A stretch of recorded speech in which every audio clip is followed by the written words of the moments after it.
آیه قومی کرد زمان ناشکی و دانای تو به زمان ناشکی و دانای تو به زمان کسنه به کردن برن کسنه به کردن برن کرد جندبن جندبه قطاکبی آلا کردن جندبه قطاکبی آلا کردن هم خوردن رنگ کورو شورشی سردكن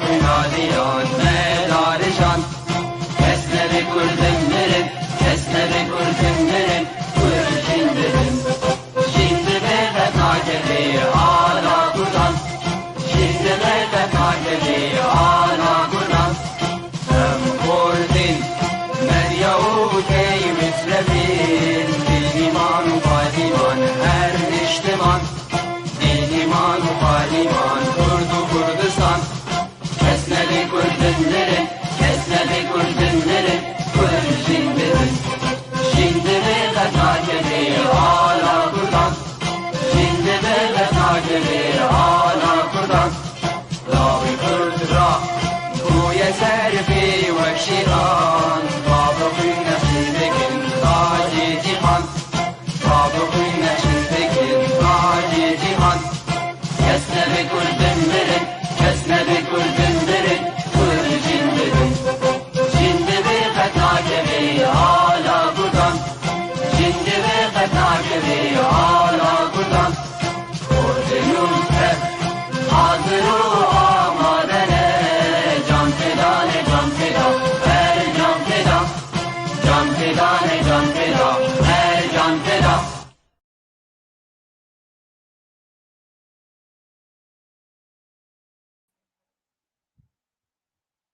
مساء الخير وكل عام وأنتم بألف خير بالنسبة لمن يحتفل بعيد الأضحى المبارك، وجعل الله عيدكم القادم في وطننا الحر السعيد يا مشاهدي فيس تي في الأكارم.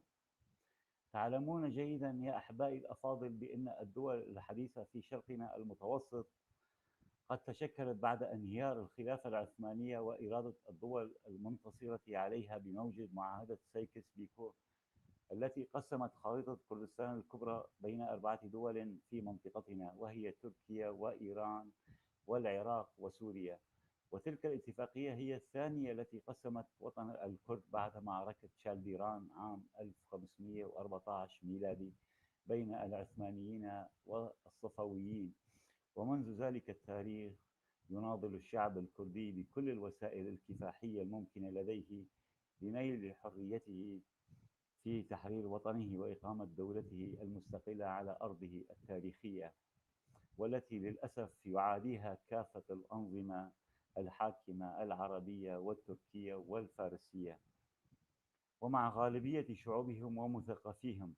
وفي حلقة هذه الليلة من برنامجكم حواراتنا سنعرف أسباب ذلك، وخاصة نحن والمنطقة نسير نحو بناء شرق أوسط جديد آمن ومستقر بنيل كل شعوبهم لحقوقهم القومية والوطنية العادلة، ومنها الشعب الكردي. فهل ستشكل دولة كردستان المنشودة نعمة لها أم نقمة أو نقمة عليها؟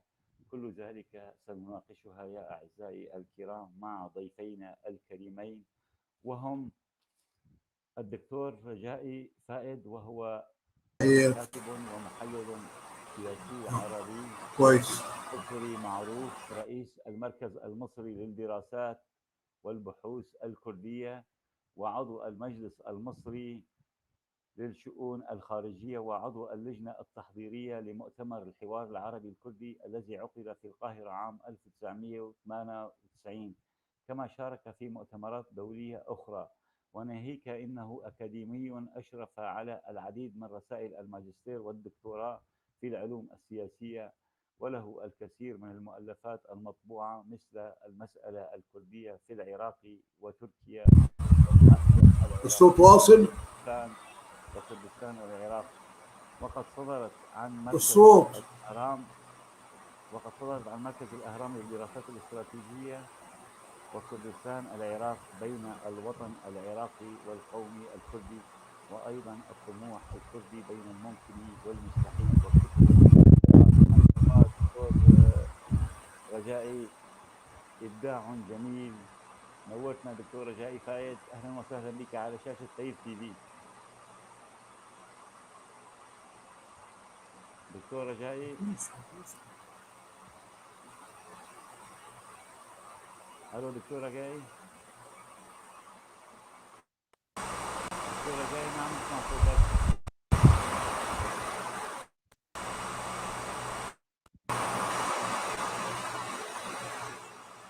دكتور رجائي،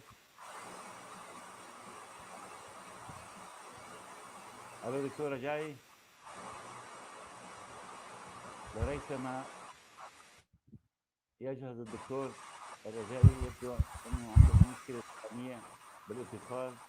نرحب بالاستاذ الاعلامي صالح ديمجر، وهو شخصيه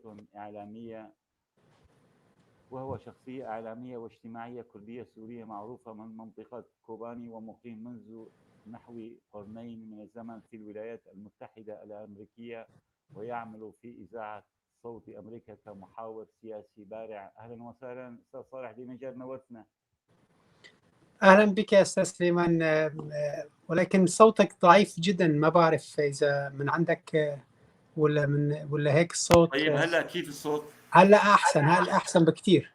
ما عنده سماعات، كانت مشكلة، وهي بلا سماعات. كان عندك أنا راحت علي المقدمة كلها، ما قدرت أسمعها مضبوط المقدمة، لأنه كان صوتك كثير ضعيف. يا مدام هلا جيد، خلاص نبدأ بدون سماعات. تفضل. نورتنا أستاذ صالح ديمجر. ريثما يحضر الدكتور رجائي فائد، يعني بتعرف محور برنامجنا دولة كردستان نعمة أم نقمة للشرق الأوسط الجديد أو القادم. بداية حبذا لو نبدأ معك، تحدثنا عن الكرد. من هم الكرد؟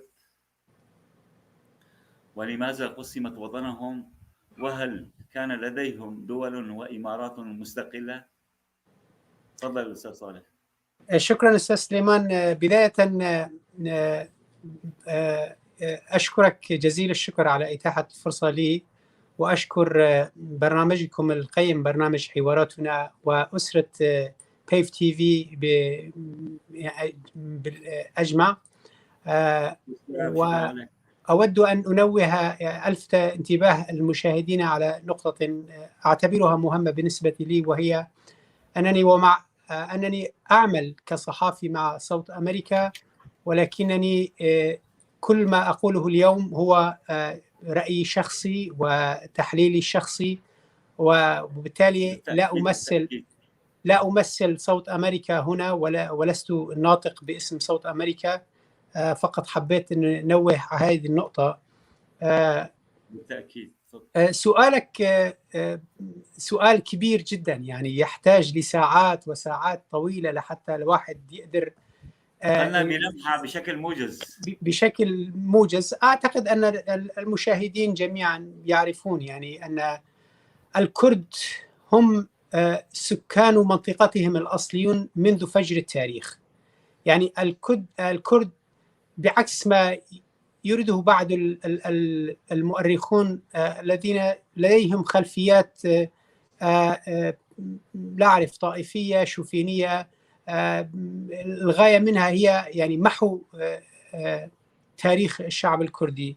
ولكن الشعب الكردي هو شعب أصيل، شعب يعيش على أرضه التاريخية منذ فجر التاريخ كما قلت. يعني حضارتهم تمتد في عمق التاريخ إلى سومر، وبالتالي حتى أستاذ صالح بدأت الحياة الثانية بسفينة نوح، يعني بدأت من في كردستان الحياة الثانية، الحياة البشرية الثانية. طبعا يعني لا أعتقد أن هناك عاقل يستطيع أن يقول أن الشعب الكردي هو شعب يعني دخيل على هذه المنطقة. يعني كل يعني المستندات التاريخية، سواء كانت منها الدينية أو المعرفية أو العلمية، تقول بهذا الشيء، وتقول بأن الكرد هم شعب أصيل في المنطقة. يعني حتى يعني لا أقول رأي من يعني لا أجتهد في هذا. يعني العلامة محمد أمين زكي في كتابه خلاصة تاريخ الكرد وكردستان الذي يورد حياة الشعب الكردي من أقدم العصور التاريخية حتى الآن، يعني يقول عن أصل الشعب الكردي. طبعا هو أيضا لا يجتهد، هو لا يقول شيئا من بنات أفكاره، ولكنه يقول بأن اطلاقا ما بسمعش خالص على لا الاطلاق. الصوت واضح دكتور، عفوا استاذ صالح. الدكتور في عنده اشكاليه تقنيه بالاتصال معنا. دكتور هلا صوتك واضح، عم نسمع صوتك.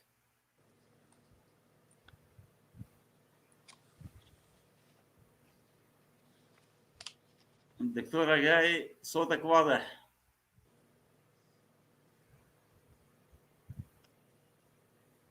كمان تفضل استاذ صالح. اسفين. لا ما في مشكله. يعني اتمنى راح التواصل مع الدكتور رجائي. اتمنى انه استاذ الدكتور رجائي فايد يعني يقدر يتواصل معنا وهو ينضم كمان. هو راح يغني طبعا، هو يعرف بالمواضيع التاريخيه واصل الشعب يمكن اكثر مني، فاعتقد انه وجوده ضروري في هذا البرنامج. ف العلامة محمد أمين زكي في كتابه خلاصة تاريخ كرد وكردستان في الجزء الأول يورد رأي مينورسكي المستشرق مينورسكي عن أصل الشعب الكردي. يعني هو يقول أنه من المحتمل أن الشعب الكردي قد هاجر في الأصل من شرق إيران، يعني هو يقصد شرق إيران إلى الغرب، يعني الكردستان الحالية، ولكن نحن نتكلم هنا عن منطقة جغرافية محددة من منطقة إلى أخرى، وليس من قارة إلى أخرى. يعني نحن ما زلنا في هذه البقعة الجغرافية المسماة حاليا في الشرق الأوسط أو ميزوبوتاميا أو بلاد ما بين النهرين. يعني هذا الشعب كان قائما هناك، ولكنه قدم يعني هجر من منطقة إلى أخرى، ولكن هذه الهجرة كانت وقت ذاك يعني يسمونها هجرة لأنهم يعني السبل التنقل كانت بدائية، وبالتالي يعني الانتقال من منطقة إلى أخرى إذا كان حوالي 100 كيلومتر فكانت تعتبر هجرة يعني. ولكن الآن نحن نعرف بأن سبل التنقل يعني قد تطورت، وإذا انتقلنا من منطقة صغيرة إلى أخرى في نفس البقعة الجغرافية فلا تسمى هذه بالهجرة. يعني زبدة الحديث بأن الشعب الكردي هو شعب قائم منذ فجر التاريخ، يعيش في هذه المنطقة الجغرافية ولم يأتي من منطقة أخرى، ولم يهاجر من منطقة أخرى كما يحلو لبعض المؤرخون. تمام. دكتور رجائي تفضل دكتور، سامعني؟ أنا سامعك تماما. أستاذ صالح آسف ليس ما نتواصل الآن مع الدكتور رجائي. مو مشكلة تفضل. دكتور رجائي، أهلا وسهلا بك على شاشة طيف تي في، نورتنا مرة أخرى. اتفضل. السؤال بالضبط إيه؟ أول شيء نورتنا وأهلا وسهلا بك. أهلا بكم جميعا. دكتور رجائي، حبذا لو بداية نعرف بلمحة موجزة بداية تشكيل دول الحديثة في المنطقة في الشرق الأوسط، يعني تقسيم هذه الدول دول عربية. نشهد أكثر من 20 دولة عربية، إيران، تركيا، يعني هي فكرة وفق معاهدة سايكس بيكو. فيا ريت لو نعرف بشكل موجز بداية تشكيل الدولة، على أي أسس تم تشكيل الدول الحديثة بحدودها الجغرافية الراهنة. هو في المركز الذي أشرف برئاسته عملت 4 لقاءات سنة 2016 بعنوان 100 عام على سايكس بيكو، نتمسك بالسيء خشية من الأسوأ. على أساس أن الأسوأ قادم بعد سايكس بيكو. دي أول حاجة. الحاجة الثانية مسألة أن الأكراد أو الكرد كما تحبون أن تسموهم هم مواطنون أصلاء في هذه المنطقة، ولا يستطيع أحد أن يقول أنهم جاءوا من مناطق أخرى. هم أصلاء في هذه المنطقة، وهم أيضا ساهموا في بناء هذه المنطقة، وإذا هو كما ساهموا في التكوين الحضاري للجميع. الأول أنا بعتذر لأنني بمر بظروف مرضية حاليا، فأنا بعتذر يعني إذا حدث في كلامي بعض التقطع. المهم هنيجي نتكلم مسألة دولة كردستان. كلمة دولة كردستان يجب أن يكون هناك توافق بين عدة جهات حتى تقوم هذه الدولة. من سنوات عشنا مسألة اللي هو استفتاء الرئيس مسعود البرزاني على مسألة حق تقرير المصير بالنسبة لجنوب، وشفنا ورأينا تداعيات هذا الموضوع.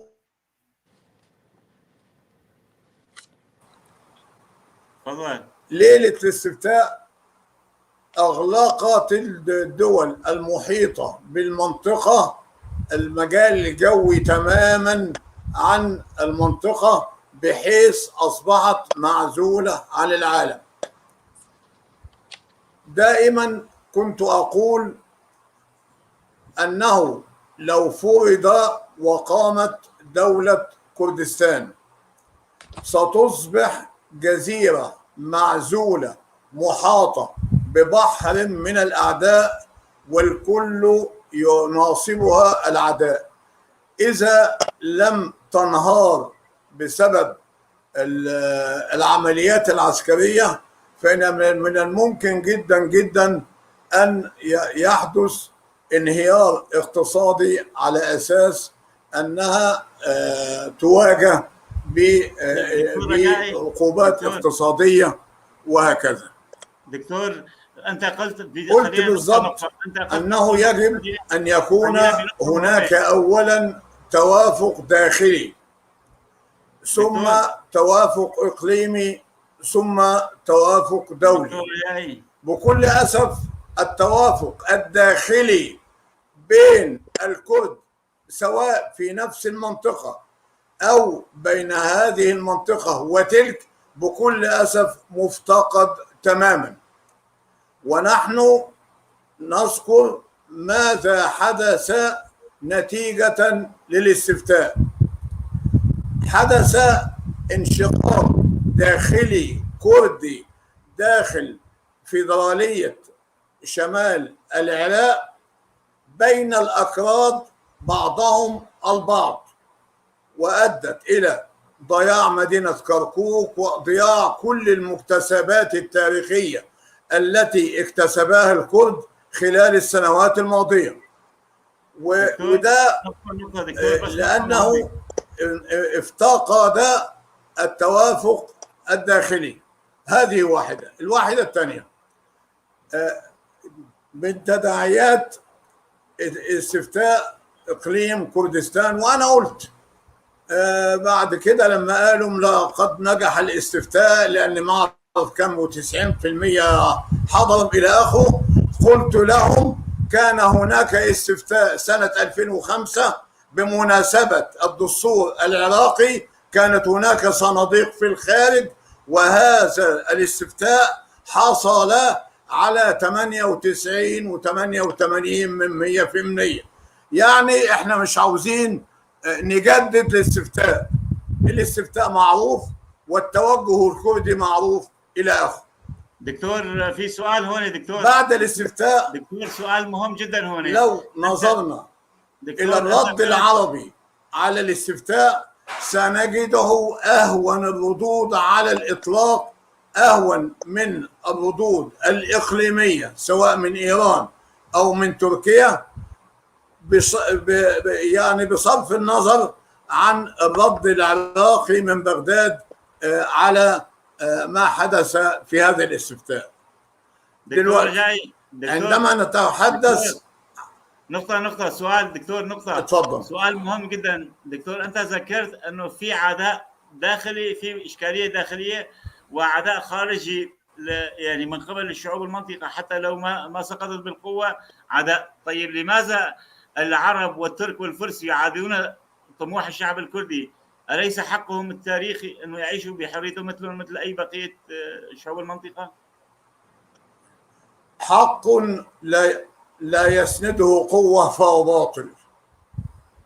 المقصد لماذا الشعوب وليس حكم الشعوب العربية؟ يا عزيزي اسمعني، أنا طول حياتي منذ بداية علاقتي بالقضية الكردية من منتصف التسعينات حتى الآن شغلي الشاغل هو مسألة العلاقات العربية الكردية، ولا أحد ينازعني في هذا المجال. وأنا برأس مركز مصري للدراسات والبحوث الكردية، وقمت بشيء كثير من أجل هذه المسألة. كويس. مسألة معاداة الترك وإيران والعرب لفكرة إنشاء الدولة، لو كانت هذه الدولة تصب في مصلحة الدولة العربية على سبيل المثال، يعني نقول هل هي خنجر في خاصرة الدولة القومية العربية، أم أنها هي طموح، هي إضافة اللي هو النضال العربي ده، إن كان هناك نضال يعني. المهم المسألة وما فيها.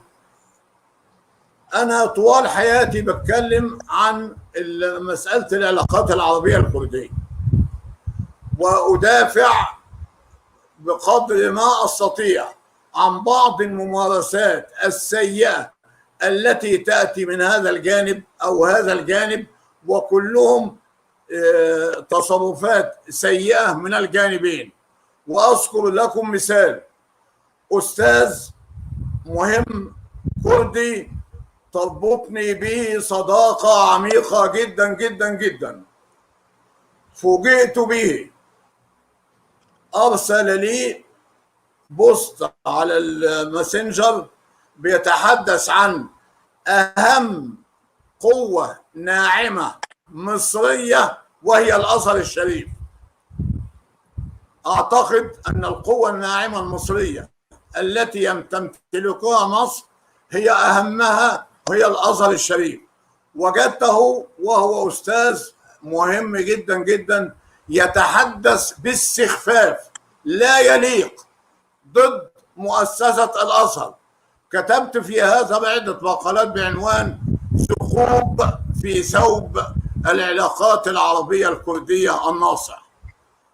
هذه الممارسات وغيرها تجعلني أتوجس من المستقبل إن قامت الدولة الكردية من الممكن أن تصبح دولة معادية لي، ولكن لو كانت هناك حسن نوايا فيما بيننا كما أفعل بأننا أنقي ما يحدث من الطرفين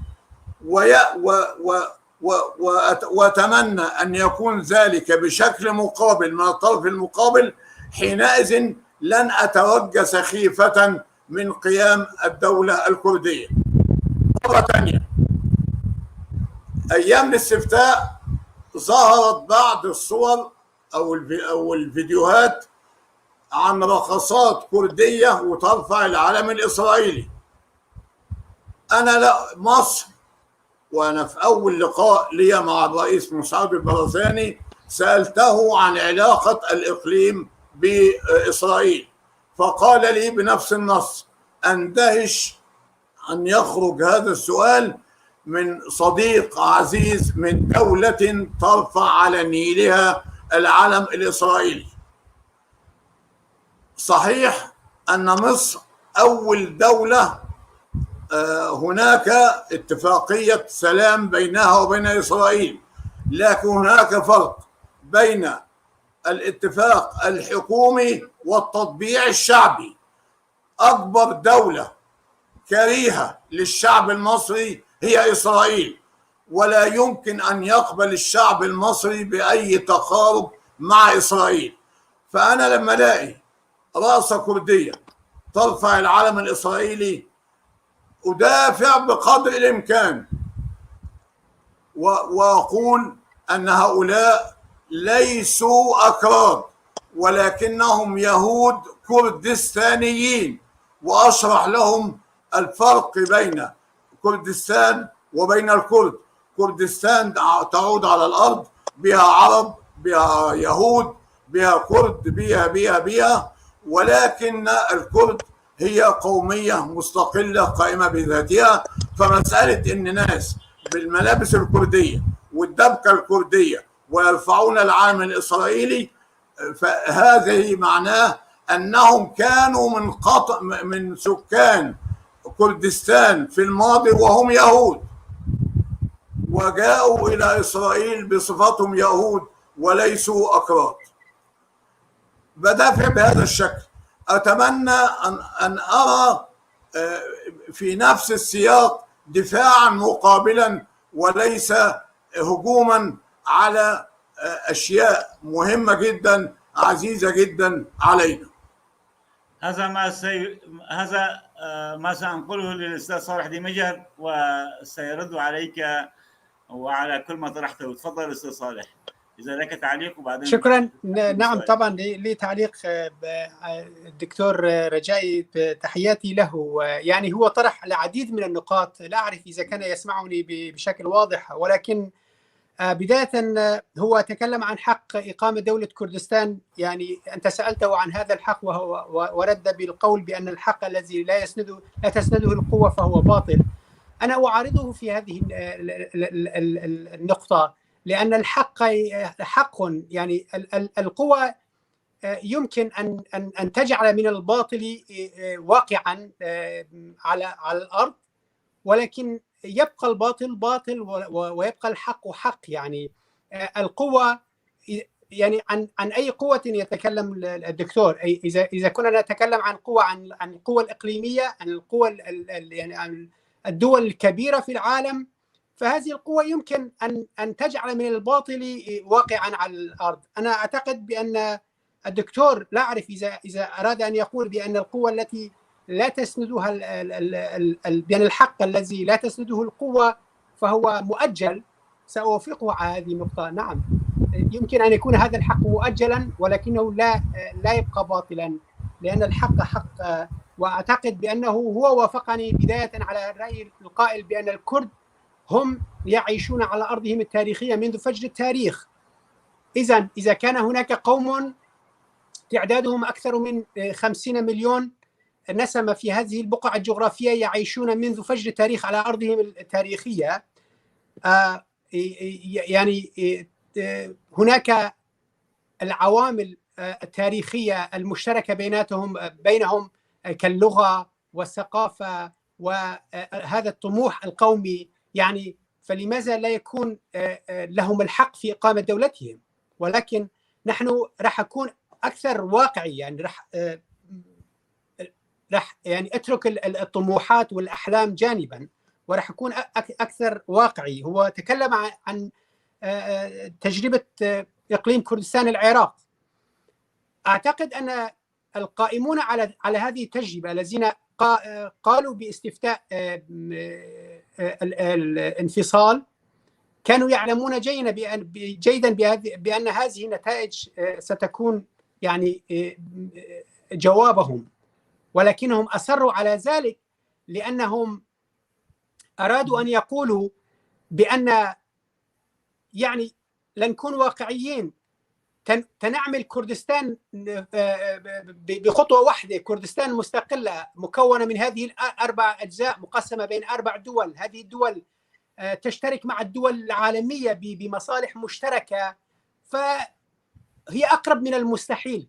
ولكن تجربة إقليم كردستان أعتقد بأنها تجربة ناجحة، تجربة، وحتى إن لم توافق الدول الإقليمية وحتى المجتمع الدولي على استفتاء إقليم كردستان، على الأقل الشعب في إقليم كردستان والحكومة في إقليم كردستان قالوا كلمتهم.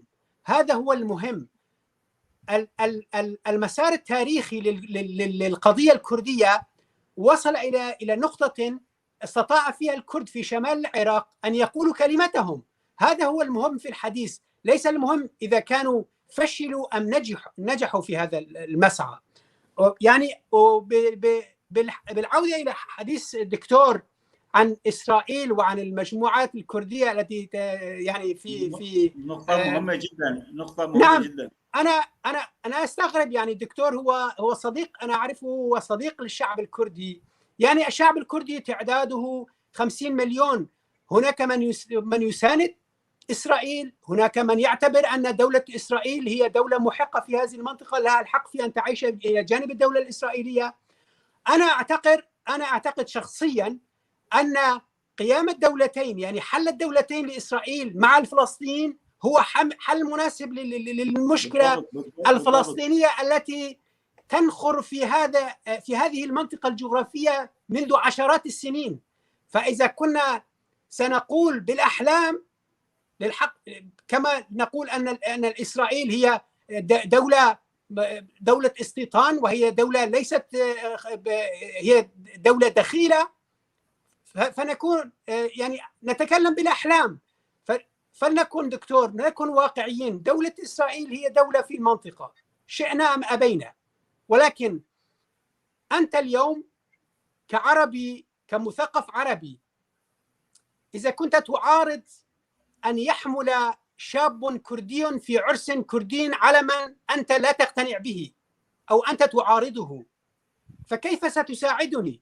أنا لا أقول أن هذا الشاب يمثل كل الشعب الكردي، ولكن الشعب الكردي هو مثل كل الشعوب في العالم. فيه اليسار، ومنهم الشعب العربي اللي كثير منهم منظرين عربي، فيه المتطرف، بأوسع العلاقات مع إسرائيل، فيه المساوم، وفيه المبدئي.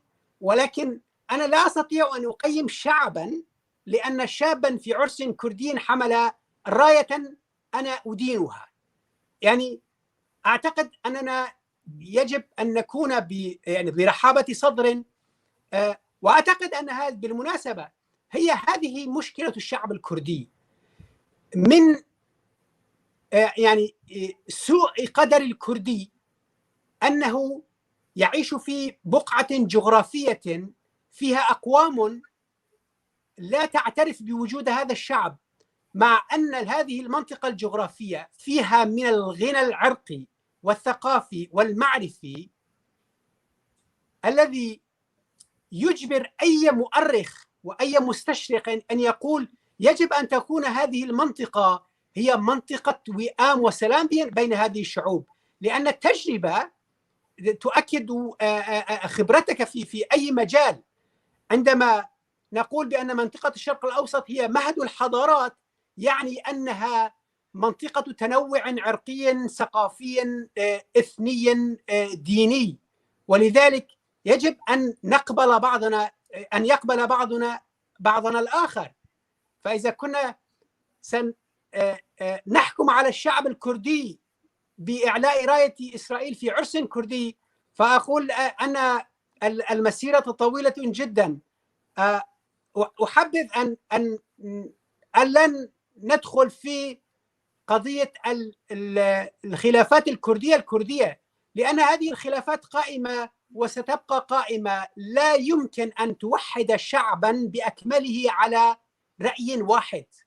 هذا هو الشعب كالشعب العربي. هل تستطيع أن توحد كل الحكومات العربية أو كل الدول العربية أن تقول كلمة في موضوع بشكل نقول أنهم توحدوا في هذه النقطة؟ لا، العرب مجموعة دول، يعني هناك عوامل مشتركة بينهم. صالح ليس دول، حتى الشعوب يعني هناك شعوب طبعا. يعني تناضل لأجل بناء أوسع علاقات مع إسرائيل. أنا الغاية هون أستاذ سليمان لازم نركز عليها، أنه ليش، وأنت تفضلت ببداية حديثك أنه هل إقامة دولة كردية هي نعمة أم نقمة؟ أنا أقول لا يجب أن نطرح هذا السؤال. قيام الدول ليس نقمة، لا يمكن أن يكون قيام دولة نقمة. قيام الدول عادة إذا كانت بشكل حق وبشكل سليم فهي نعمة.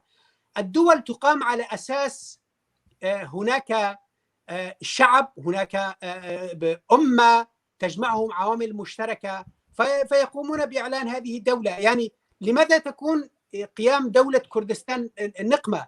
أنا السؤال هنا يعني حبذا لو كان سؤالك وهو التالي: هل قيام دولة كردستان ضرورة في منطقة الشرق الأوسط أم لا؟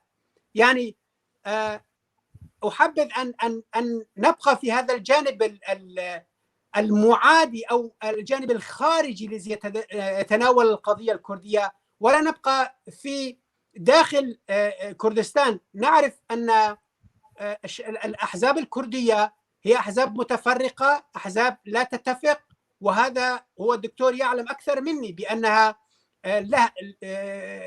السبب هو أيادي خارجية تدخلت، وفي كل نقطة حتى في نقطة الاستفتاء التي ذكرها كانت هناك دول خارجية، دول إقليمية ليس من مصلحتها أن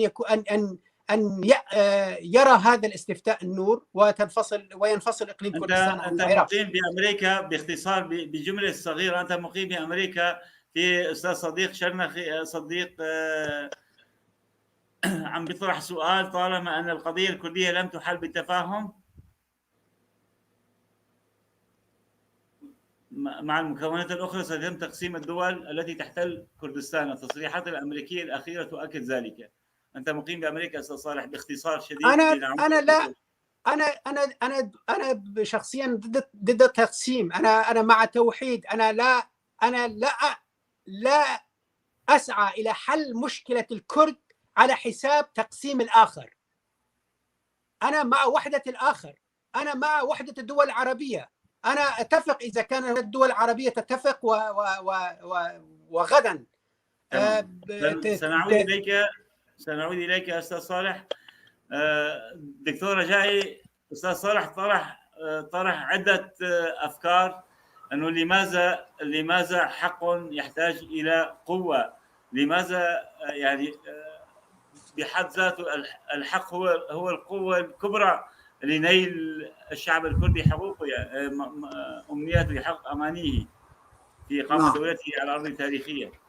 هي كلمة القوة لا تعني القوة العنيفة، هناك قوة ناعمة. القوة الناعمة دي معناها التفاهمات الداخلية بين الكرد وبعضهم، هذه في حد ذاتها قوة، وبالتالي لا تستطيع أي قوة خارجية أن تنفذ من خلالهم. هذه إحدى مناحي القوة الناعمة التي تجعل، اللي أنا قلت أول حاجة، التوافق الداخلي، ثم التوافق الإقليمي، ثم التوافق الدولي. هذه محددات لقيام الدولة الكردية. داخل المكون الكردي 4 دول اللي موجودين موزعين على 4 دول، سنجد أن هناك تناقضات هيكلية رئيسية فيما بينهم. وعلى سبيل المثال حزب العمال الكردستاني وفيدرالية روجافا بيطرحون فكرة أن زمن الدولة القومية قد ولى، والزمن هو زمن المجتمع الديمقراطي أو تفاهم الشعوب إلى آخره، وهم يشكلون. هم الرئيسي للشعب الكردي. أفندم؟ قلت هم هذه الفكرة هم سبب البلاء الرئيسي لطموح ونضال أهو أنت اتهمتهم بشيء وهم يتهموك أيضا. ما هو دي مأساة. أنت الآن تتهمهم وهم أيضا يتهموك بكل أسف. المفروض أن يكون هناك تفاهمات عند الحد الأدنى، بحيث لا يجوز استخدام لفظ التخوين، لأن كل فصيل بيخون الطرف الآخر بكل أسف. وهذا لا يمكن على الإطلاق أن تكون هناك قوة تخرج من هذا الوضع. المفروض أن يتم التوافق على حد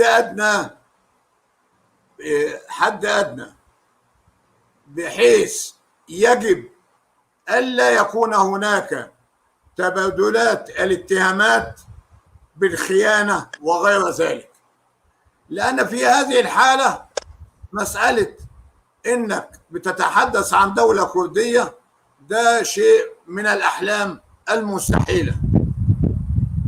أنا بتكلم بكل وضوح. زمن الدولة القومية قد ولى، ده زمن المجتمع الديمقراطي، زمن مش عارف ايه، وهؤلاء ايضا يشكلون اغلبية في المكون الكردي في المنطقة. لو قلنا ان حزب العمال الكردستاني هو يمثل، طبعا هتقول ان في احزاب اخرى غير الحزب العمال الكردستاني، لكن حزب العمال الكردستاني والذي النموذج بتاع الفلسفة بتاعته موجودة في روشافة في القامشلي، ويشكلون لا يستطيع أن ينفي هؤلاء ويدعي. ما هو المشكلة إيه؟ المشكلة أن كل طرف بيدعي أنه الصح وطريقه الصح والآخر على باطل. دي مأساة. المفروض أننا جميعا في سفينة واحدة نختلف فيما بيننا، ولكن هناك جامع مشترك يجمعنا جميعا. دكتور، إذا نأخذ هذا المقياس فكل الدول العربية، الشعوب العربية مختلفة، يعني حتى مختلفة على قضية فلسطين، على قضية الحرية، على قضية، ولكنها دول وأعضاء في الأمم المتحدة. أما أنت تتحدث عن دولة افتراضية. نحن لما نتكلم عن الدول العربية بنتحدث عن دول ضد هذا أو مع هذا. لا، ده مش ما فيهاش مشكلة إن الدولة الفلانية اتفقت مع إسرائيل، الدولة الفلانية طبعت إلى آخره، ولكن هذه دول لها علم ونشيد وموقعت في الأمم المتحدة.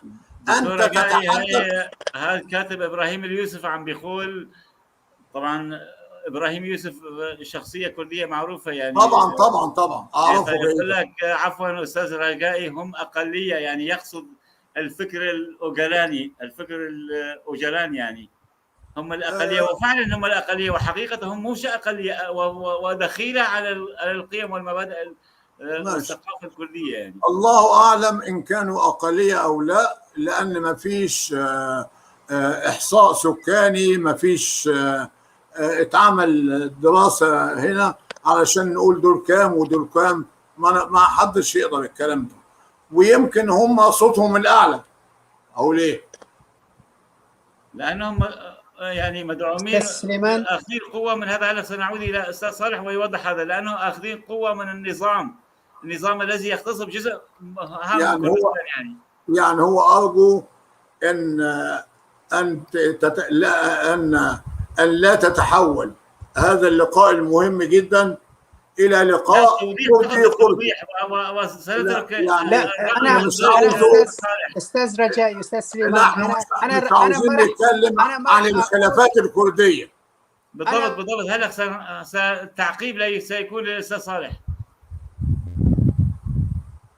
أستاذ صالح نخوض هذه التجربة الآن نخوض في عمق الخلافات الكردية، لأنني وبالمناسبة الدكتور محمود عباس رأيته على الشاشة كتب تعليقا بأن الحركات يعني القومية في مرحلة التحرر مهم أن تكون متوافقة، وأنا لا أعارضه في هذه النقطة.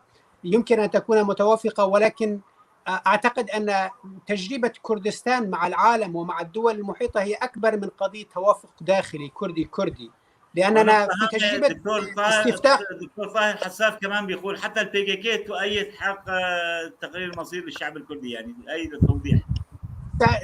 سأتيك على هذه النقطة، ولكن يعني حتى بتجربة استفتاء كردستان العراق، فنفترض بأنه لم تكن هناك خلافات وكان كل الشعب الكردي قد اتفق على الاستفتاء وعلى الانفصال. هل كان الدول الإقليمية والمجتمع الدولي ستقبل بهذه التجربة؟ لا. الاتفاق الداخلي ومهم، ولكنه في هذه المرحلة في هذه المرحلة التاريخية من حياة كردستان أو الشعب الكردي، لا أعتقد بأن الاتفاق الداخلي هو الأساس. هو نعم يلعب دور، ودور مهم جدا، لتعرض قضيتك على العالم وتقول هذه هي قضيتي، جزء لا يتجزأ، عفوا كل لا يتجزأ، ولكن لن تكون يعني لن يكون الحل طبعا لهذا الاتفاق. الدكتور ذكر أن الدولة القومية، أن عهد الدولة القومية قد ولى.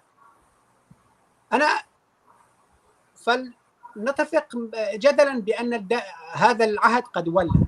أنني أعتبر بأن هذا التصريح بحد ذاته هو قفز على مرحلة تاريخية يجب أن يعيشها الشعب الكردي، لأنك أنت الآن كأخ عربي لي، خليني أجيب لك دكتور تجربة سوريا. يا ترى هل الشعب العربي في سوريا يقبل بما تقوله الآن بأن عهد الدولة القومية قد ولى؟ هل العرب يتفقون بأن العروبة قد ولت؟ بالأمس من كم يوم رئيس سوريا بشار الأسد في تصريح في خطاب القسم قال بأن العروبة، أي مساس بالعروبة هو يعني كاللعب بالنار يعني. فأنت لماذا تطلب من الكردي أن يتخلى عن فكرة الدولة القومية في حين أن كل دول المنطقة هي تدعم وترسخ بقاء الدولة القومية وتعرض كل من يعارض هذه الفكرة لأبشع أنواع العنف والتنكيل؟ لماذا؟ أنا فلنتفق معه. العصابة الإيرانية، العصابة فلنتفق سويا، فلنتفق بداية بأن لنا الكل أن يكون لنا دولة. يعني أنا لماذا أنا أحبذ فكرة إقليم كردستان العراق؟ لأنها أولا أنت لك الحق بأن تنفصل، يعني فكرة الفيدرالية أنت يجب أن يكون لك مطلق الحرية بأن تعيش منفصلا عن الذي تطبق الفيدرالية معه، وبالتالي بعد ذلك لك الحق بأن تبقى أيضا. يعني أنت في حال الكردية تقول لا، الدولة القومية هي عهدها قد ولى، ولكن في حالة العروبة الدولة القومية باقية وباقية. لا أجاوب في النقطة دي، سأجاوب في جزء القومية العربية لو سمحت لي. وأنا كتبت مقالات بعنوان هل هناك قومية عربية الآن؟ أيام جمال عبد الناصر وأيام حزب البعث في العراق وفي سوريا كان المد القومي على أشده. نيجي دلوقتي الوضع اللي احنا فيه. كم دولة عربية تحمل اسم عربي في الاسم بتاعها؟ الجمهورية العربية السورية، جمهورية مصر العربية، الإمارات العربية المتحدة. تمام؟ الإمارات العربية المتحدة ذهبت إليها كثيرا ولم المملكة أجد. العربية السعودية. المملكة العربية، لا، المملكة العربية السعودية السيفين ومش عارف ايه، دي مسألة يعني إسلامي أكتر منه عربي. كويس؟ هاني الإمارات العربية المتحدة لم أجد مواطنا واحدا يتحدث العربية. الإنسان اللي بيعيش في الإمارات وما بيعرفش إنجليزي هيتبهدل. لم أجد إنسان على الإطلاق بيتحدث العربية، فكيف تحدثني عن العروبة في الإمارات العربية؟ مصر. أستاذ خليل مصري يقول ما زال العرب يتغنون بعبد الناصر لأنه زرع الروح القومية فيهم. لا، ما هي راحت أيامه، ودلوقتي عبد الناصر بيتم اللعنات بتيجي على دماغه كده بكل وضوح. انه السبب ان كلمه تمسكه بالعروبه ادت الى حرب اليمن، ادت الى النكسه، ادت الى خلاص. هنيجي على مصر. مصر دلوقتي فيها محاورات حقيقيه حول الهويه المصريه.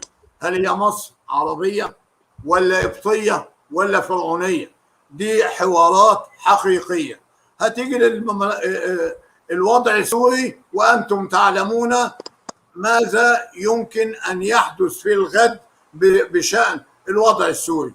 هي مسألة على المحك ولا أحد يعلم هيحصل إيه. هتيجي المملكة العربية السعودية، لا، ده فيها السيفين والإيه، إسلامية أكتر منها عربية. إذن مسألة القومية العربية قد ولت حاليا.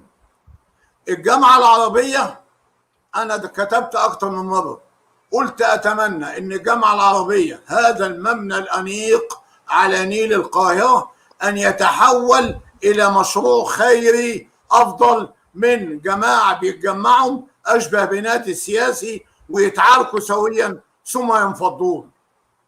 فما حدش يقول لي أن العرب يتمسكوا بالقومية العربية وأنتم تنكرون علينا القومية الكردية. لا أبدا.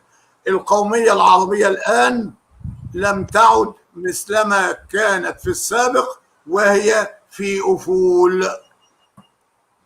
دكتور رجائي، إذا لم يكن التيار الممانع العربي بهذه العقلية العروبوية، فلماذا لا تطبع الدول العربية كلها مع إسرائيل مثلا؟ لا تطبع الدول. أنا بقول اديتك مثال، أول دولة وقعت اتفاق مع إسرائيل هي مصر، وهي شعبيا ترفض هذا التطبيع تماما. شعبيا ترفضه تماما. كويس. مسألة عدم التطبيع مع إسرائيل، بكل أسف العرب قدموا مشروع لإنهاء المشكلة، مشروع حل الدولتين، وإسرائيل لا تقبل به على الإطلاق.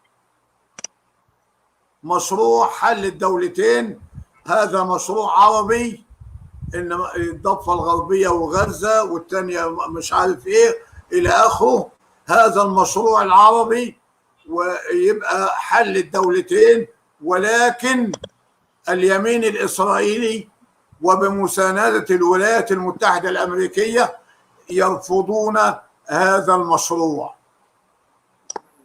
والعرب سابقا رفضوه دكتور رجائي، والعرب أيام عبد الناصر، أيام وقت القرار حل 48 حل الدولتين، العرب رفضوه كمان. يعني يا حبيبي، العرب يحاربون بسيف دينكوشوت، يحاربون بالأغاني، يحاربون بالشعارات الحنجرية، في حين أن العدو يحاربنا بأفضل ما وصلت إليه التسليح العسكري في العالم.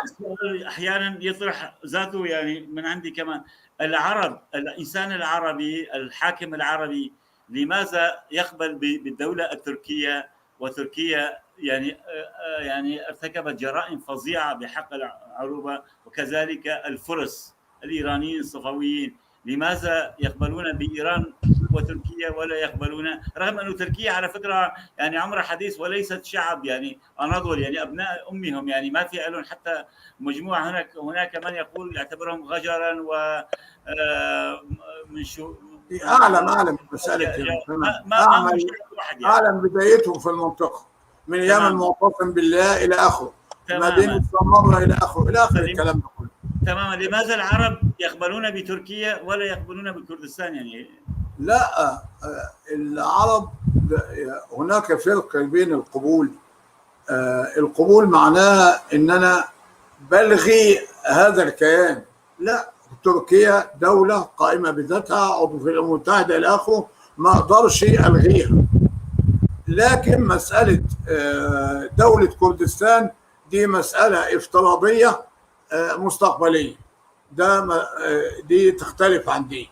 مسألة إن تركيا ارتكبت جرائم في حق العرب، خدت لواء الإسكندرونة، خدت مش عارف إيه، خدت إيه في ليبيا، في عفرين، في شمال العراق، دي كلها لا أستطيع أن أقول أنا ألغي الدولة التركية، ولكن أنا أدين الدولة التركية لممارساتها، ولا أستطيع ولا أملك من القوة ما يمكنني من الرد على تركيا. نفس الشيء إيران، نفس الشيء إيران هتلاقي اللي هو مسألة عربستان، اللي هو اسمه خزع الكعبي، اللي شاه إيران دعاه عنده ثم ألقى القبض عليه، وبالتالي واستولى على هذه المنطقة. واليوم عم بيرتكب أفظع جرائم في أحواز، واليوم عم ترتكب الدولة الإيرانية. أيوة كل الكلام ده بقول لك، يعني أنا قلت لك حق لا يسنده قوة فهو باطل. تماما. الحق يحتاج إلى قوة تسانده. يا عزيزي أقول لك على حاجة بسيطة، نرجع للتاريخ. عندما ارتكب صدام حسين من خلال علي حسن المجيد مجازره سنة 87 و88 ضد الأكراد، سواء في حلبجة، الأنفال، وأنا طبعا عشت هذه المنطقة. 3000 شهيد برزاني. تمام، كويس. هذه الحاجات دي كلها كانت موجودة وسط تعتيم دولي تام. متى خرجت هذه الفظائع إلى الإعلام؟ عندما ارتكب صدام حسين حماقة احتلال الكويت، وهناك دول تساند الكويت، دول كبرى، ومسألة خروج، يعني تصرف صدام خروج على النظام الدولي. حينئذ بدأنا نسمع عن الأنفال، بدأنا نسمع عن حلبجة، بدأنا نسمع عن الكلام ده كله. أعود وأكرر، حق لا يسنده قوة فهو باطل. تماما. سنعود إليك دكتور رجائي. أستاذ صالح، سؤالي ما قبل الأخير، يعني أليس مع دكتور رجائي حق يعني أنه الكرد العامل الداخلي، أولا البيت الكردي لحد الآن بيت مشتت؟ لماذا يعني هناك فعلا هناك PYD بسوريا، PKK، اللي رغم أنه كل المثقفين تقريبا بيعرفوا أنه قوتهم مستمدة من عنفهم، المستمد بدوره من الأنظمة الغاصبة لكردستان، ورغم ذلك يرفضون الدولة الكردية. وهناك من 16 أكتوبر صار في بعد الاستفتاء في إقليم كردستان العراق يعني مآسي كثيرة. يعني العامل الداخلي، إلى متى سيكون العامل الداخلي الكردي أحد الأسباب الرئيسية للمآسي والآلام الكردية؟ أستاذ سليمان، دكتور رجائي، أنا لا أخالفكم الرأي بأن العامل الداخلي هو مهم، ولكنه ليس الأهم. يعني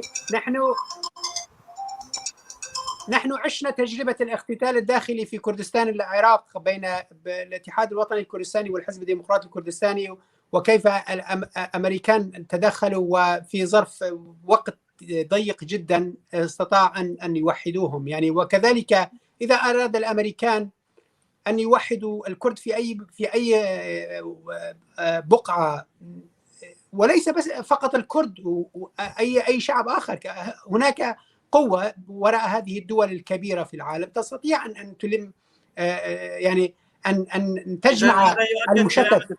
هذا يؤكد كلام الدكتور رجائي بأنه الحق الكردي يلزمه قوة لتحقيق. طبعا أنا لم أعارضه في هذه الجزئية. أنا لم أقل بأن القوة ليست ضرورية، أنا قلت أن الحق الكردي هو بغير القوة هو ليس باطل، وهو فقط مؤجل. أنا بس يعني فقط أردت أن أؤكد على هذه النقطة، أن الحق يبقى حقا ولكنه مؤجل إلى حين أن تحضر القوة. صالح، سؤال في مخاليتي. نحن نعرف يعني، وأنت كردي، هناك كانت إمارات ودول كردية كثيرة، حتى إمبراطورية ميديا كانت تعادل قوتها قوة الولايات المتحدة الآن كأكبر قوة يعني في المنطقة. انهارت هذه الإمبراطورية وإمارات أخرى يعني انهارت، ولكن الآن هل هناك بوادر، وأنت في واشنطن عاصمة القرار العالمي، يعني عاصمة القرار العالمي أو السيادة العالمية إن صح التعبير، هل هناك بوادر حسن نية من إدارة بايدن، الإدارة الأمريكية الجديدة، أنه فعلا يساند الكرد؟ وخاصة هناك في بداية تسلمه لمنصب الرئاسة تفاءل الكرد كثيرون. هل أنت متفائل كإعلامي وكسياسي كردي أنه عصر التحرير الكردي بدأت في هذه الفترة أو في هذه الحقبة؟ لا أعتقد بأن أستاذ سليمان، لا أعتقد بأن الإدارة الحالية، الإدارة الأمريكية الحالية برئاسة هذا طبعا كلام الشارع. هذا أحد الناس عم بيقول لي هذا، أسأله يعني أنه نحن متفائلين ببايدن. لا أعتقد بأنهم الآن يخططون لقيام دولة كردستان، فما نكون متفائلين زيادة عن اللزوم، لأنه الأمريكان ليس في مخططهم الآن قيام دولة كردستان موحدة كما يتخيلها الكرد يعني. ولكن هناك في إقليم كردستان العراق، في شمال وشرق سوريا. لا عفوا مو قصدي كردستان الكبرى، قصدي مثلا يعني يساندوا الاستفتاء هنا في جنوب كردستان، يساندوا الإدارة الذاتية لكي تنفتح على كل الكرد وتكون كإقليم كردستان إدارة فيدرالية، يعني كنواة لسوريا الفيدرالية يعني. نعلم تماما بأن الأمريكان قد عرضوا مشروع عندما كان الاستفتاء بإقليم كردستان قبل 3 سنوات، عرضوا عليهم مشروعا بأن يؤجلوا هذا الاستفتاء، ولكنهم لم يؤجلوا وأصروا على القيام يعني إجرائه وقت ذاك. الأمريكان وخاصة الرئيس الأمريكي جو بايدن هو لديه يعني باع طويل في السياسة، عشرات السنين في سياسة، ويعلم تماما ما تخفيه خفايا أمور السياسة في منطقة الشرق الأوسط، وهو قريب جدا من الشعب الكردي. أيضا نعرف تماما أنه صديق للشعب الكردي. ولكن يعني فكرة أن يكون هناك مثلا إقامة دولة أو بكيان مستقل، الأمريكان لا يعلنونها صراحة. يمكن أن يكون هناك خلف الكواليس بعض التحضيرات لإرضاء الكرد في المنطقة، بعد هزيمتهم لقوى الظلام، قوى الإرهاب،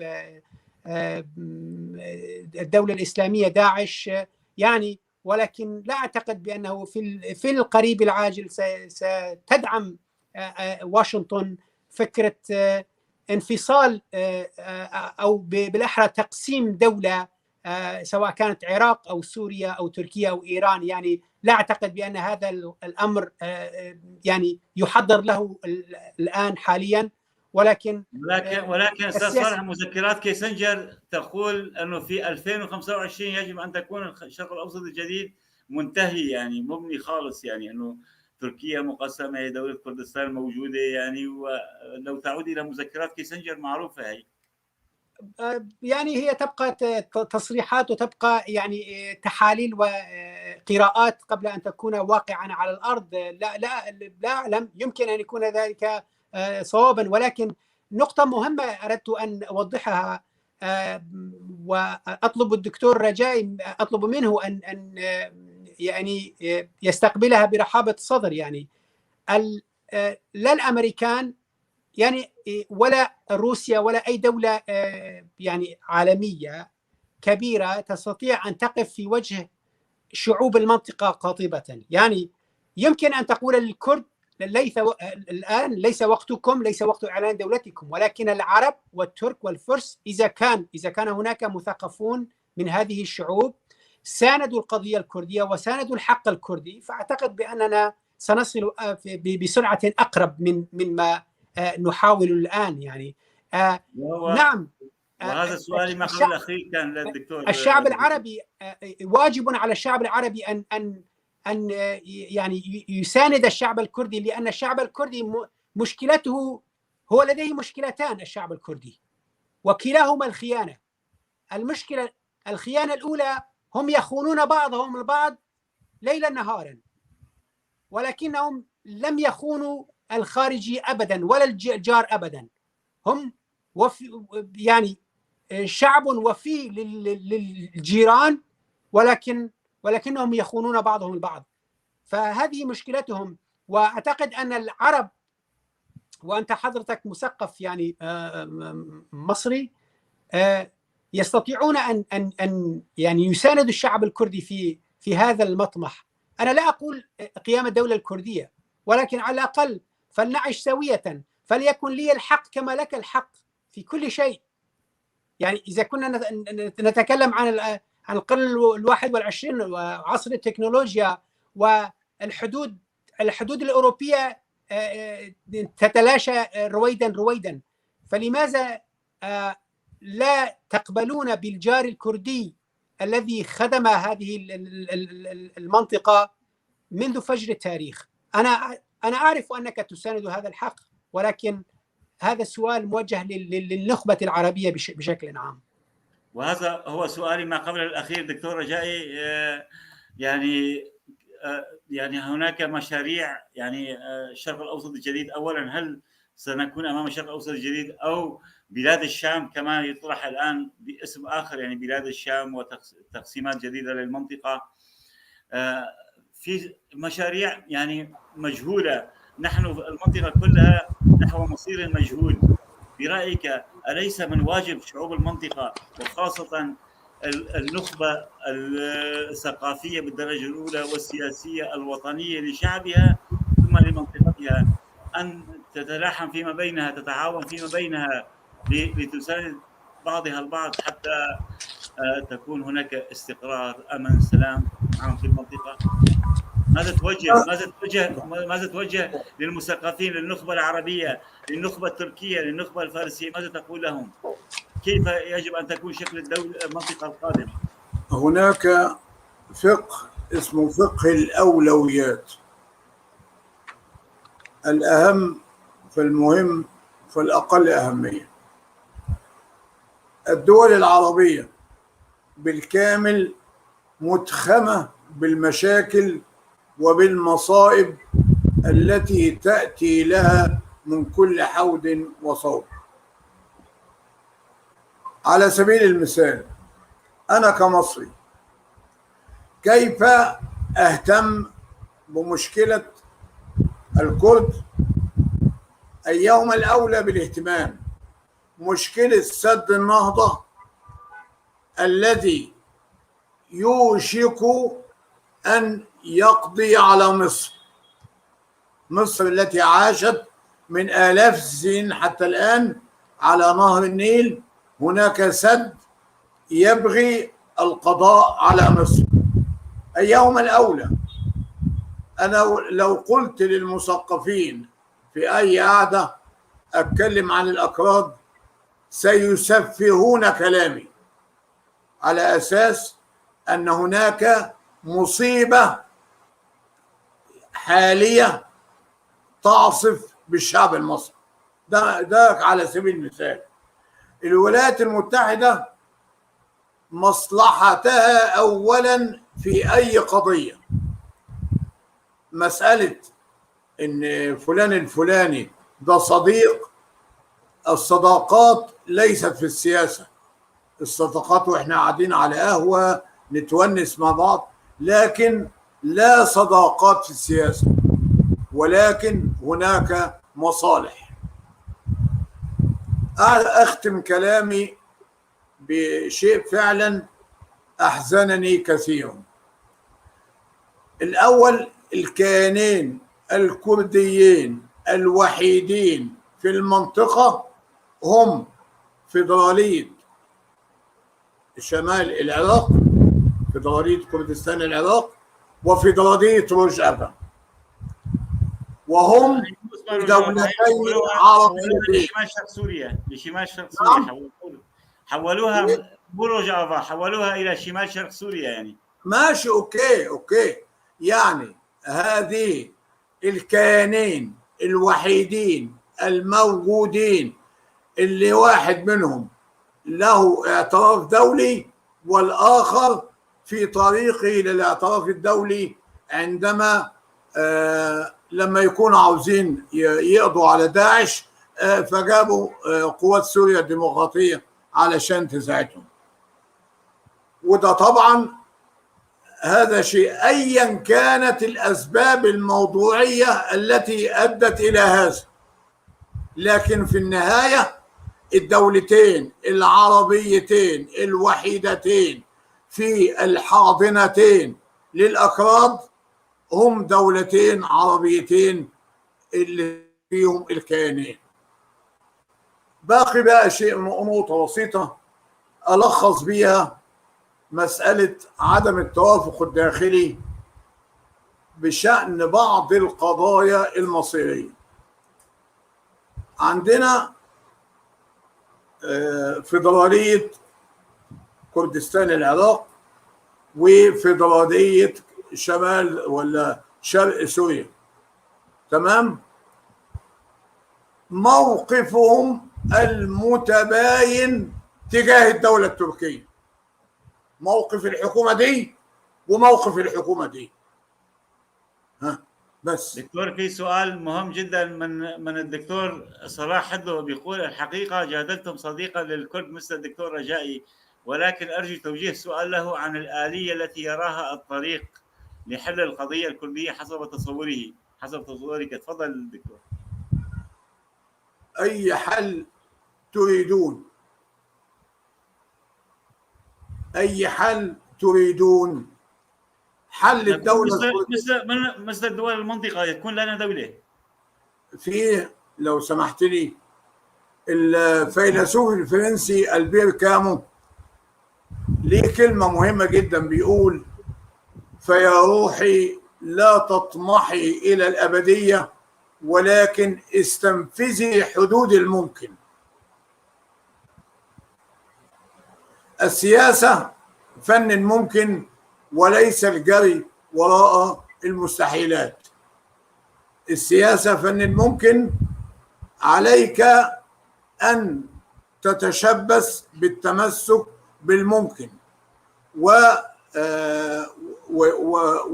وتقوم بفعل الأشياء التي تمكنك من الحصول على هذا الممكن. وعندما يتحقق الممكن ربما يكون هناك ممكن آخر. دكتور باختصار بحسب رأيك، وأنت صديق وأنا شخصيا أعتز بصداقتك وأنت صديق لكل الشعب الكردي، باختصار بجملة كيف ترى مستقبل القضية الكردية في المنطقة؟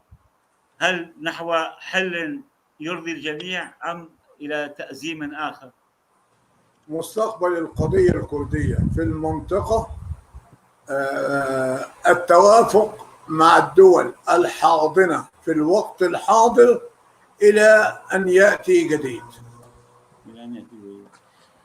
أستاذ سليمان، تسمح لي تفضل، هي آخر سؤال لك. أنا مش موضع اتهام يا جماعة. لا بالعكس أنت صديق أخ عزيز. تفضل أستاذ. أنا لم دكتور رجاي، أنا لم أتهمك بأي شيء، ولكن أحاول أن نمرر من خلالك رسائل للشعب الكردي ولمثقفي عفوا الشعب العربي ولمثقفي الشعب العربي. يعني الحدود اللي ممكن الصورة هي كالتالي: أنا شريك لك في هذه البقعة الجغرافية، جئت وفضضت هذه الشراكة، هذا يعني ظلم بحقي. بعد ذلك سجنتني بتهمة، وبعدها يعني سجنتني وفي السجن وضعتني في غرفة انفرادية، وبعد الغرفة الانفرادية قطعت عني الماء والأكل.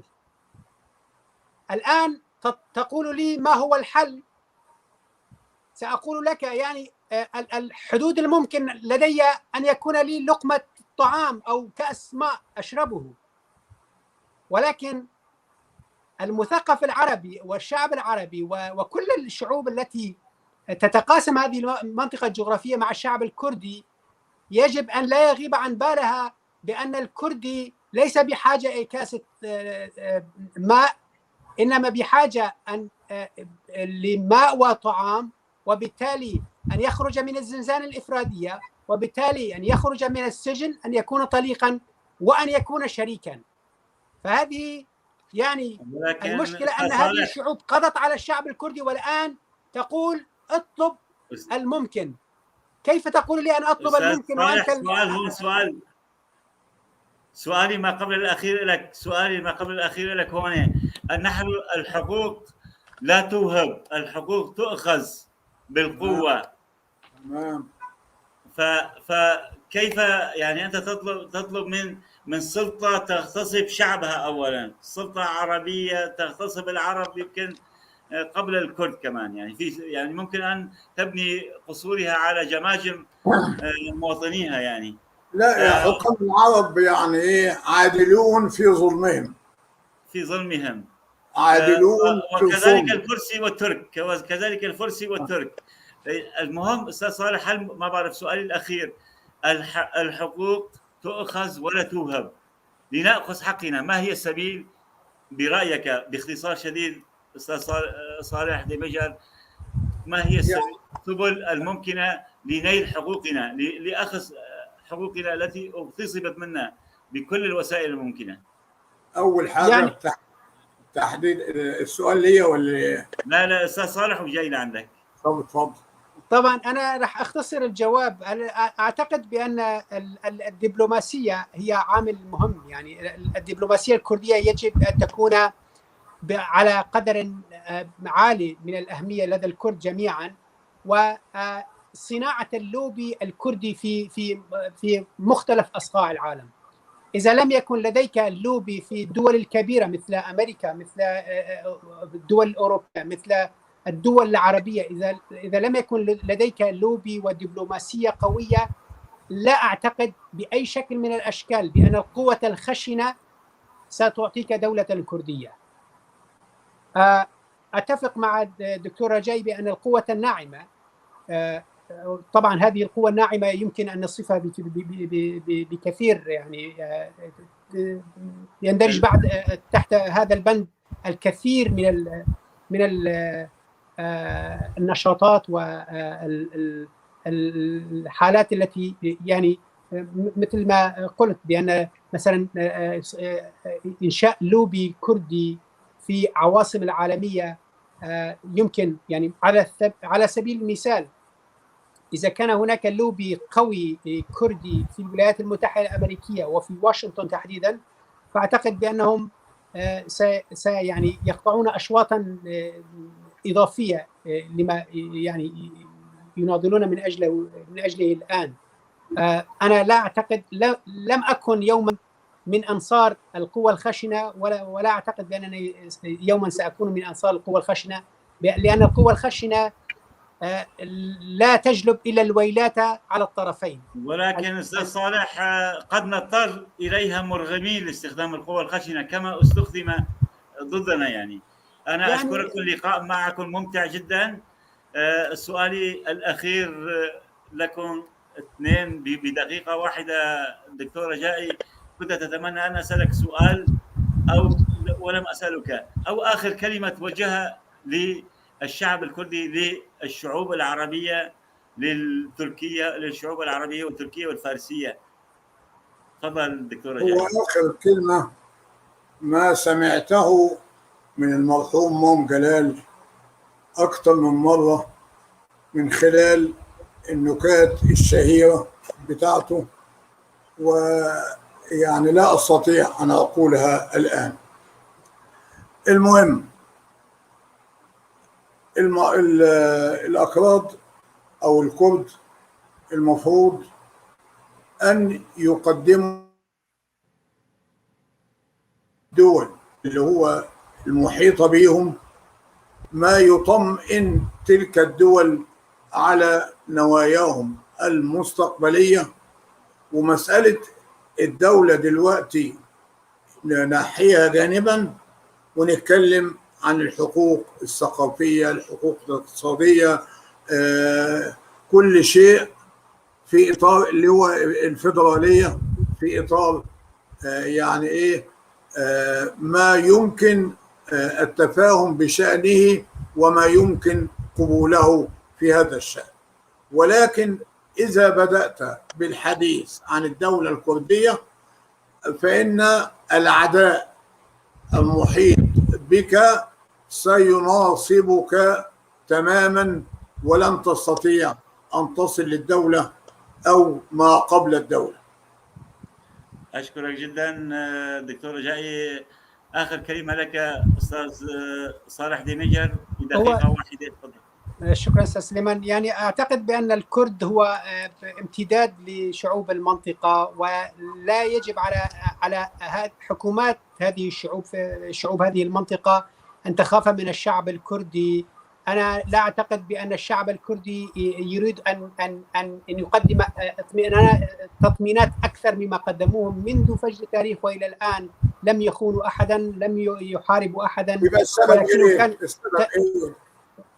أعتقد بأن الكرة بين الينبغيات وما هو واقع. الواقع الدكتور رجائي، الواقع بأن الكرة في ملعب هذه الشعوب وليس في ملعب الشعب الكردي. الشعب الكردي قدم تطمينات وما زال يقدم. آتني بحزب واحد، بحزب كردي واحد يريد استقلال دولة كردستان. أعطني برنامج سياسي لحزب كردي واحد في الأجزاء الأربعة يقول واضحا بأنني أريد إقامة دولة كردستان مستقلة. ليس هناك حزب. هذه أوهام تعيشها الشعوب، تختلف فيما بينها على كل شيء وتتفق على الشعب الكردي، لأنها لا تريد لهذا الشعب أن يقف على قدميه. هذا كل ما في الأمر. أعتقد أن الكرة في ملعب هذه الشعوب. عفوا كل الأحزاب، يعني هون المصيبة الكبرى إذا الحزب ما بيطالب بدولة كردستان، كارثة كبرى. التي الحزب الديمقراطي الكردستاني، النضال والثورة البرزانية والتضحيات البرزانية، شو كان شيخ سعيد،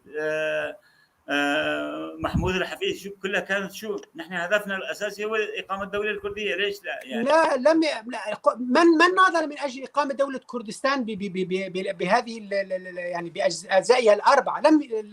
لم يحارب أحد من أجل ذلك.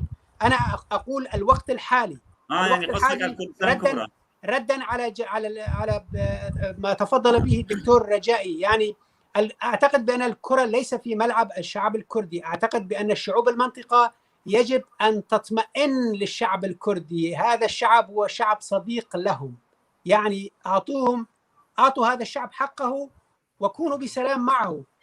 يعني لماذا اعتراف بالحق وليس إعطاء الحق؟ الحقوق لا تعطى، لا الينبغيات. هناك فرق بين الينبغيات، ينبغي كذا وكذا وكذا، وبين ما هو واقع. على فكرة دلوقتي أنا شايف إن إحنا محتاجين حلقة تانية، لأن في موضوعات تانية اتفتحت ولم تغلق. حلقات أخرى. أنا سعيد جدا بوجودكم معنا دكتور رجائي فائد، أستاذ صالح ديمجر. فعلا نحتاج إلى حلقة، مش حلقة واحدة، حلقات أخرى. الحديث ممتع معكم. أتمنى أن تبقوا بعد ما نودع المشاهدين، أن تبقوا معنا. باسمكم جميعا نشكر من كان بالكنترول وراء الستار، الأستاذ عبد الباقي حسيني رئيس الاتحاد العام للكتاب والصحفيين الكرد، الزميلة العزيزة الكاتبة المبدعة يسرى زبير، مشاهدي طيف تي في الأكارم، متابعينا الأعزاء، في كل خميس عنوان جديد وضيوف جدد، ونتمنى أن نكمل حلقات أخرى معكم دكتور رجائي فايد، أستاذ صالح ديمجر، في أسابيع أخرى. إلى ذلك الوقت دمتم برعاية الله، ولكن ابقوا معنا بعد ما نودع المشاهدين. شكرا جزيلا.